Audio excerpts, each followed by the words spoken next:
the excavation. We've hired a professional excavator in this instance to help us out with this job. So I recommend that you do the same.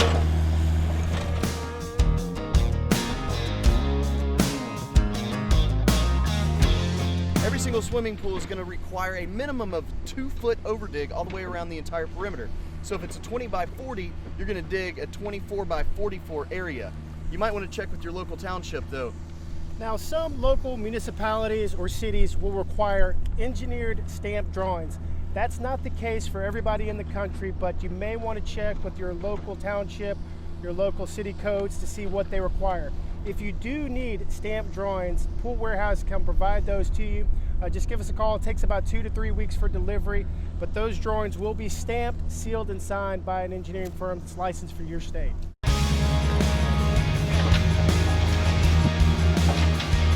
Good. Hey guys, thanks for sticking with us. We're back from lunch and we're about midway through the excavation. Jones is down in the hole. He's making sure that we're at 42 inches. Super important that you maintain a 42-inch dig for your panel shelf. All right guys, so what we're doing is digging the flat 42-inch bottom of the pool. So what'll happen is we'll dig a complete rectangle that's 42 inches flat. Now when we get that complete, at that point, if you have a deep end, we'll start preparing to dig that deep end hopper area of the pool. What you're gonna need is a transit.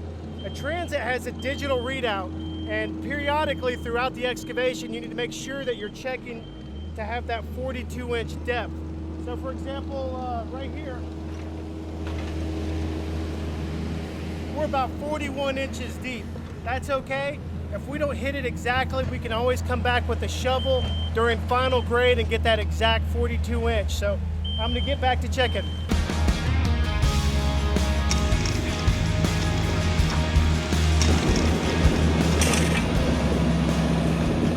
What we're doing is we're making sure that our grade is level. If you remember when we first started, if you'd see these stakes down here, that's where we painted out our rectangular box. That's our A, B, C, and D dimensions. So this is going to represent our entire perimeter of our panel shelf layout. That's going to give us enough room to put our panels in, work, and lay our plumbing out for the entire swimming pool.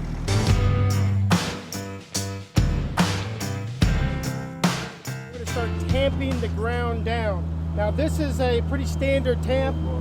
It's pretty easy to use. You're going to start tamping the whole area flat. You're going to take your transit. You're going to come back with your transit and start checking. Now at this point, we are going to want a perfect 42 inches. We're exactly at 42 right here. That's where we need to be. So we'll keep tamping all the way around this rectangle and make sure that we have a perfectly flat bottom before we start going any further.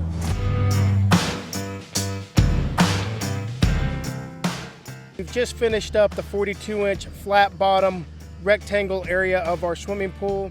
JT is going to go ahead and start breaking ground on the hopper and the deep end section of this pool. So we'll check back in a minute and start measuring out that slow descent down into the deep end.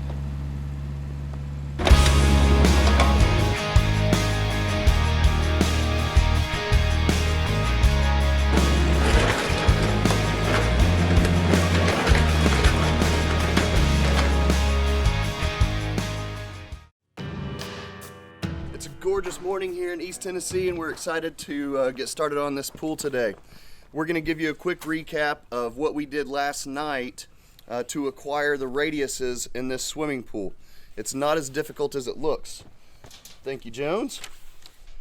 So what we did, let me turn that around for you. This string that runs down the center of this pool represents our center line that we talked about earlier on. So in order to acquire these beautiful radiuses in this pool running down to the hopper, we have to measure along this string line every 2 feet and match up with the measurements that are on here. So this very first measurement, here's your center stake, and the other stake is down there on the end. That should measure 8 feet 6 3/4 inches from here to here. So that gives us our first measurement. The second measurement, we're going to go down 2 feet, and this black dot 2 this stake here measures 7 feet 1.5 inches. That's our second measurement. And we're going to continue to do that all the way down until we get to the very bottom of the hopper, where that's going to measure 4 feet 9.25 inches, and the opposing side 3 feet 6.25 inches. Now, JT, something to add that might be useful is you can go ahead and mark your string with a black dot every 2 feet.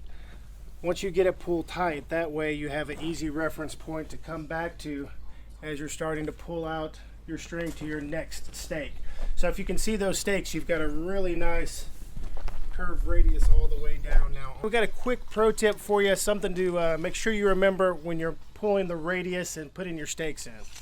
So what Jones is doing, he's handing me the tape right now so that we can measure and make sure that our stakes are accurate as far as the radius and the measurements going all the way down the pool.